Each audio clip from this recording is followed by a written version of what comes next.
바랍니다.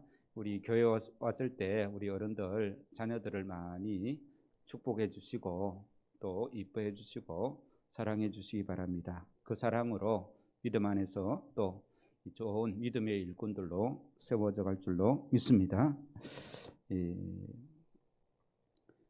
지난 시간에 제가 설교드린 내용 중에 하나 있는데 복습하는 시간을 갖겠습니다.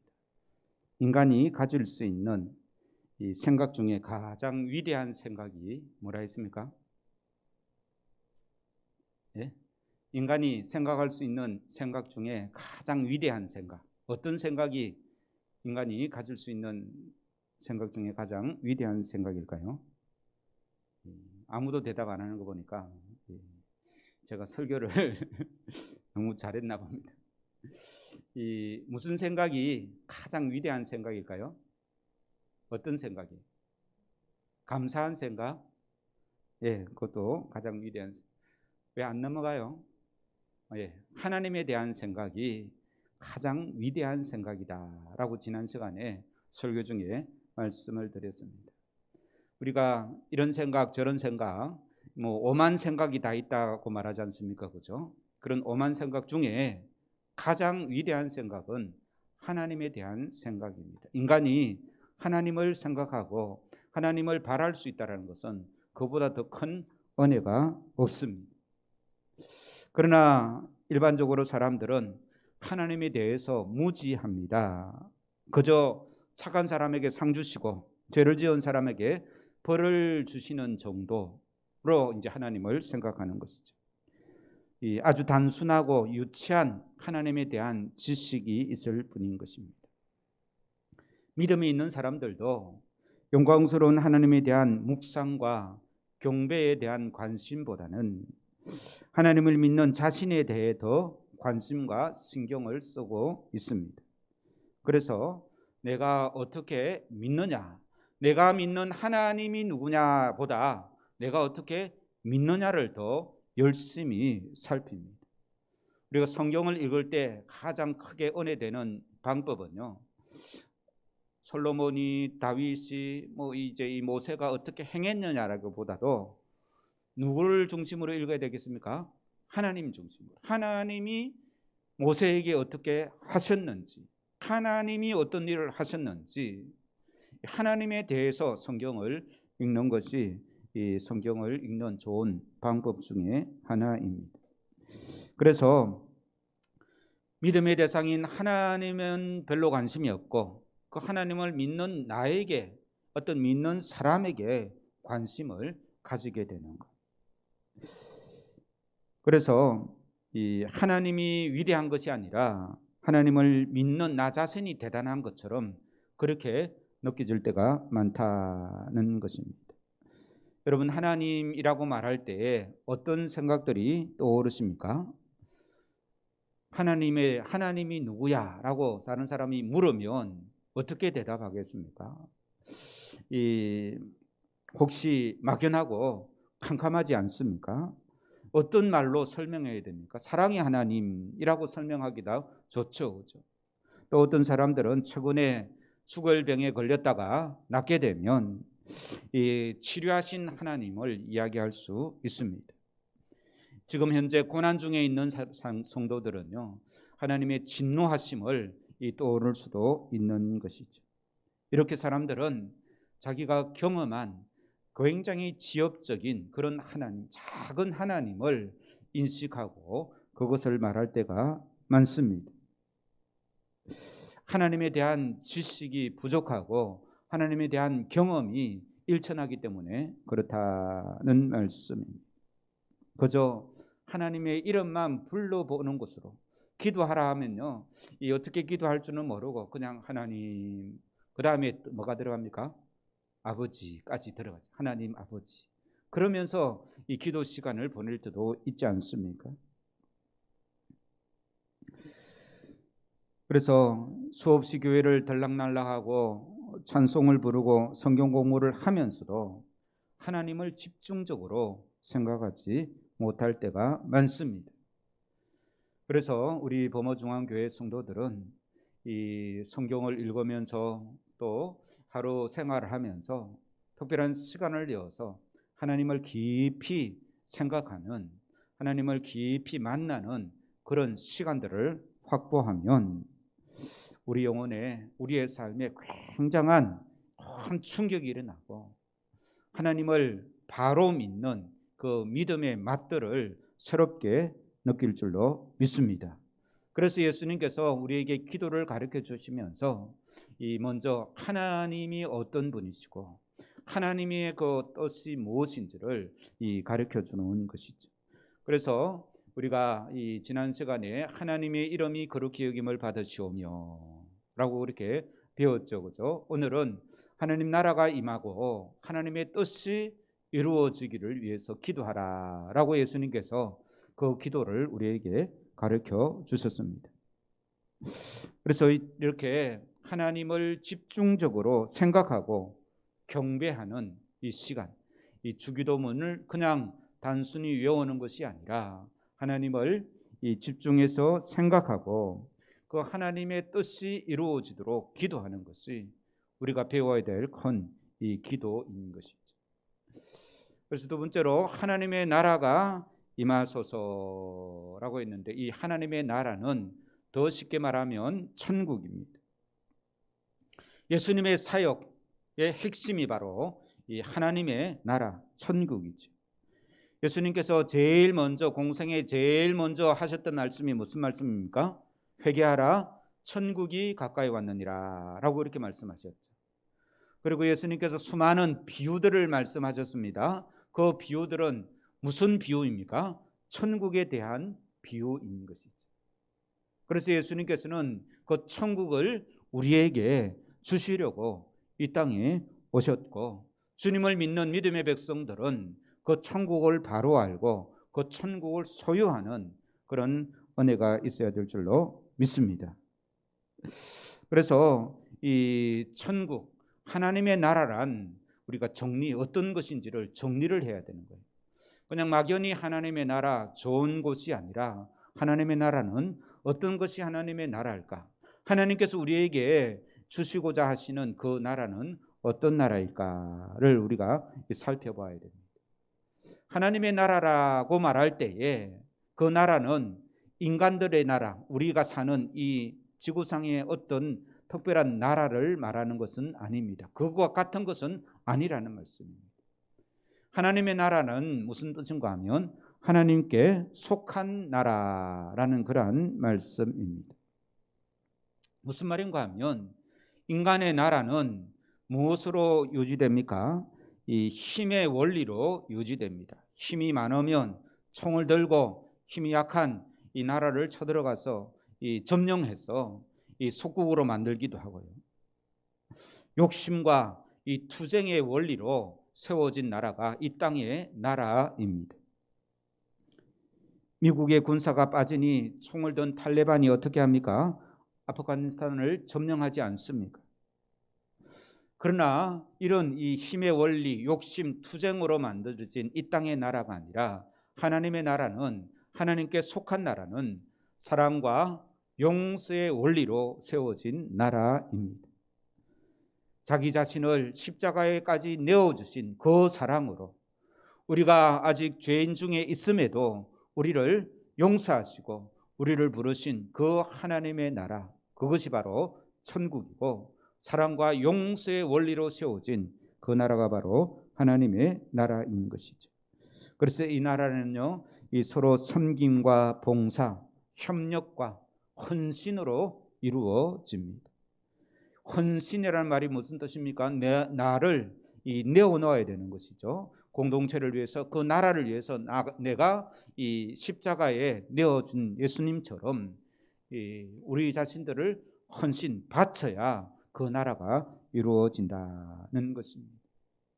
교회가 교회되기 위해서 얼마나 많은 성도들의 피와 땀과 눈물과 기도로 이루든지 우리는 알아야 되는 것이죠. 이 땅에 복음이 이 땅에 심어지기 위해서 수많은 선교사님들과 또 믿음의 선배들의 그 피로 이 땅에 복음이 심겨지고 우리 교회를 이루어왔음을 알 수 있는 것입니다. 그래서 하나님께 속한 나라는요, 사랑과 용서의 원리로 이루어진다는 사실을 먼저 알고, 두 번째로는요, 하나님의 통치, 하나님의 나라는 하나님이 통치하시는 나라다는 것입니다. 이 나라는 누가 통치합니까?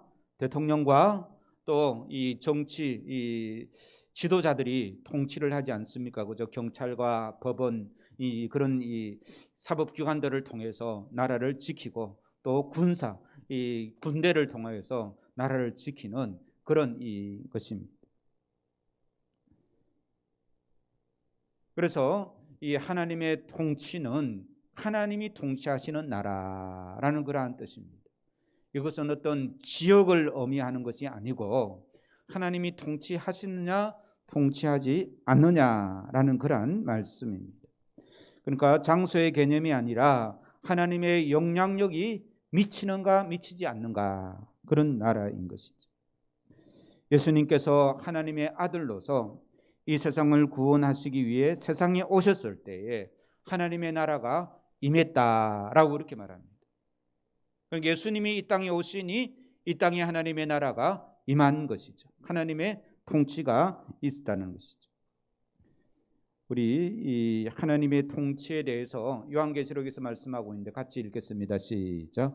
또 내가 들으니 허다한 무리의 음성과도 같고 많은 물소리와도 같고 큰 우레소리와도 같은 소리로 이르되 할렐루야, 주 우리 하나님 곧 전능하신 이가 통치하시도다. 요한계시록에 그 하나님의 나라 천국을 대해서 묘사를 하고 있는데, 큰 우레소리와 같은 소리로 뭐라고 말씀하신다고요? 할렐루야, 주 우리 하나님 곧 전능하신 이가 통치하시는다. 그곳이 하나님의 나라다라는 것입니다. 우리가 아직도 천국의 평화를 누리지 못하고 내 마음이 여전히 이 미움과 이 원망과 거짓에 쌓여 있다면 나의 통치권을 하나님께 드리지 못해서 그런 것입니다. 내 마음을 하나님이 통치하지 못해서 그렇다는 것이죠.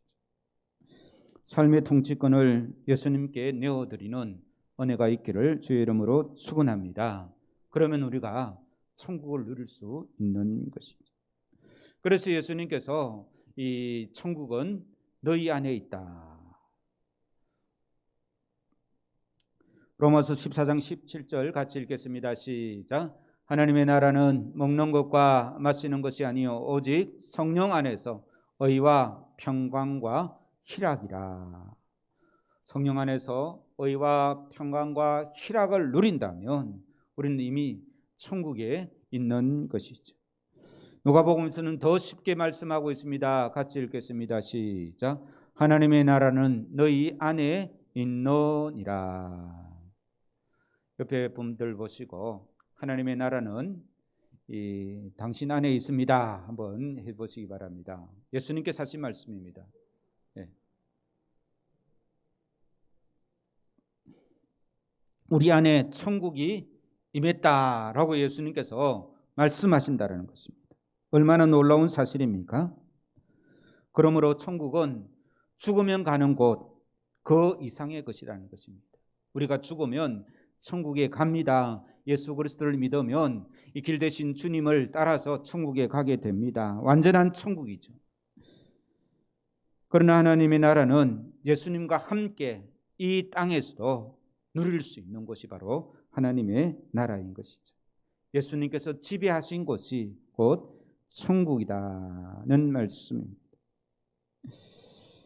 천국이 자기 안에 내 안에 있는데도 내가 천국을 누리지 못하는 것다는 것은 참으로 안타깝지 않습니까? 그렇죠? 그래서 더 쉽게 말씀드리면 예수님을 모신 마음이 이 천국이라는 말씀입니다. 예수님을 모신 가정과 사회가 천국입니다. 단순히 주일날 이 교회 왔다 가는 것만이 아니라 예수님을 여러분들의 왕으로 모실 때에 그때가 바로 천국이 임한다는 말씀인 것이죠.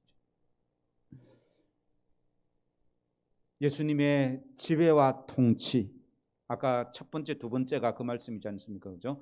예수님의 지배와 통치를 받기를 결정하고 예수님께서 명하시는 대로 행할 때에 천국이 우리에게 임하고 느껴지기 시작한다는 말씀인 것이죠. 그러나 예수님을 믿고 있지만 예수님의 통치를 받지 않고 세상과의 갈등 속에서 계속 힘들어하는 심령들이 있다는 것입니다. 사도 바울은요, 감옥에서도 천국의 삶을 살고 천국의 기쁨을 유지하고, 그래서 감옥 밖에 있는 교회 성도들에게 항상 기뻐하라, 내가 다시 말하노니 기뻐하라 라고 이렇게 말할 수 있는 힘이 어디서 나옵니까? 자기는 감옥 안에 있지만 천국의 기쁨을 소유하고 있기 때문에 그 기쁨을 감옥 밖에 있는 성도들에게도 주기 원하는 거예요. 여러분들도 예수 그리스도 안에서 기뻐하십시오 라고 그렇게 말씀하고 있는 것이죠. 그러므로 천국을 누림은 환경이 중요하지 않다는 것입니다. 우리는 환경 때문에 힘들어하고 환경 때문에 원망하고 근심하고 걱정하지 않습니까? 그죠? 그러나 이 참된 하나님의 나라를 경험하는 사람들은 그 환경 때문에 내 마음이 변하는 것이 아니라 내 믿음이 없어서 내가 하나님의 이 다스림을 제대로 누리지 못하기 때문에 그런 염려와 근심과 걱정에 빠지게 된다는 말씀이죠. 우리 설교 후에 부를 찬송의 가사 중에 이런 가사가 있습니다. 같이 불러보겠습니다. 시작. 높은 산이 거친 돌이 조막이나 궁궐이나 내 주 예수 모신 곳이 어디나 하늘나라. 아멘. 어떤 사람이 예수님을 믿게 되었습니다. 그는 좋아하던 술과 담배를 끊고 집에 일찍 들어오기 시작했습니다. 그 가정에는 예전에 볼 수 없었던 웃음꽃이 피었고 화기애애합니다. 가정의 천국이 시작이 되었던 것이죠. 예수를 믿음으로 원수를 사랑하게 되고 미움의 마음이 사라집니다. 결혼을 소중히 여기고 가정을 귀하게 여기고 하는 말들이 다 진실하게 변하게 됩니다. 그리고 하나님의 영광을 위해서 살고 싶은 거룩함이 회복됩니다. 이런 것들이 이 가정의 천국이 임한 그런 사람들의 모습의 삶인 것이죠. 예수를 오래 믿어도 마음에 평화가 없고 그 마음에 천국이 없다면 얼마나 큰 모순이겠습니까? 그래서 우리는 날마다 하나님의 나라가 이 땅에도 이루어지겠고 하나님의 나라가 임하옵소서, 하나님의 나라가 내 마음에 임하고 우리 가정에 임하고 우리 사회에 임하고 우리 교회에도 임해서 그 하나님의 나라를 누리는 복된 삶이 되게 하옵소서라고 이렇게 기도하라고 예수님께서 주기도문 내용에서 첫 번째로 하나님의 나라를 위해서 기도하라라고 이렇게 말씀하고 있습니다. 그래서 우리는 지금 어떤 형편에 있다 할지라도 우리에게 주님의 통치가 이루어지도록 기도해야 될 줄로 믿습니다. 그래서 제가 이 기도문을 적어봤습니다. 같이 한번 읽으면서 하나님의 나라가 나의 삶에 또 나의 심령에 우리의 가정에 임하도록 기도해 보겠습니다. 시작. 주님, 나는 예수를 믿고 구원을 받았다고 하면서도 나의 생각, 나의 고집, 나의 방법대로 살아왔습니다. 그래서 아직도 깊은 갈등과 고민 속에 빠져 있습니다. 주님, 지금 나에게 오시옵소서. 나를 지배하고 통치하여 주셔서 천국이 내 마음에, 내 가정에, 오늘 내가 사는 이 땅에 가득하게 하옵소서. 주님, 나는 내 자신이 왕자에서 내려앉아 주님께 순종하겠습니다. 주님, 아직도 용서할 수 없이 미워하는 사람이 있습니다. 이 문제를 주님께서 간섭하여 주옵소서. 나는 할 수 없습니다. 인도하여 주옵소서. 예수님의 이름으로 기도합니다. 이런 기도가 하나님의 나라가 임하기를 기도하는 그러한 이 기도가 되는 것이죠. 우리의 삶에 하나님의 나라가 임하는 놀라운 은혜가 있기를 주의 이름으로 축원합니다. 세 번째 가르쳐 주신 기도가 바로 그 하나님의 그 뜻이 이 땅에도 이루어지게 하옵소서라는 그러한 기도인 것이죠. 하나님의 거룩을 추구하게 되면 하나님의 나라가 임하게 되고, 하나님의 나라를 구하면 하나님의 뜻이 이루어진다는 말씀입니다. 그리스도인의 최대의 소망은 하나님의 뜻대로, 하나님의 그 말씀대로 사는 것이 우리의 삶의 목표이지 않습니까? 그러면 이 하늘의 뜻이 이 땅에 이루어지옵소서라고 기도한다면, 그러면 하나님의 뜻이 무엇일까? 그런 질문을 하게 되죠, 그죠? 하나님의 뜻이 무엇입니까? 하나님의 뜻은 한 가지만은 아닐 겁니다, 그죠? 하나님의 뜻은 성경에 보면 여러 가지로 나와 있습니다. 이 대표적인 말씀들이 몇 가지가 있는데요, 같이 한번 읽어보겠습니다. 시작. 하나님의 뜻은 이것이니 너희의 거룩함이라. 우리가 거룩해지고 거룩한 삶을 사는 것이 하나님의 뜻이다라고 분명하게 말씀하고 있습니다. 또 우리가 잘 아는 말씀이 있죠. 시작. 항상 기뻐하라, 쉬지 말고 기도하라, 범사에 감사하라. 이것이 그리스도 예수 안에서 너희를 향하신 하나님의 뜻이니라. 쉬지 말고 기도하란데 시도하라고 돼요.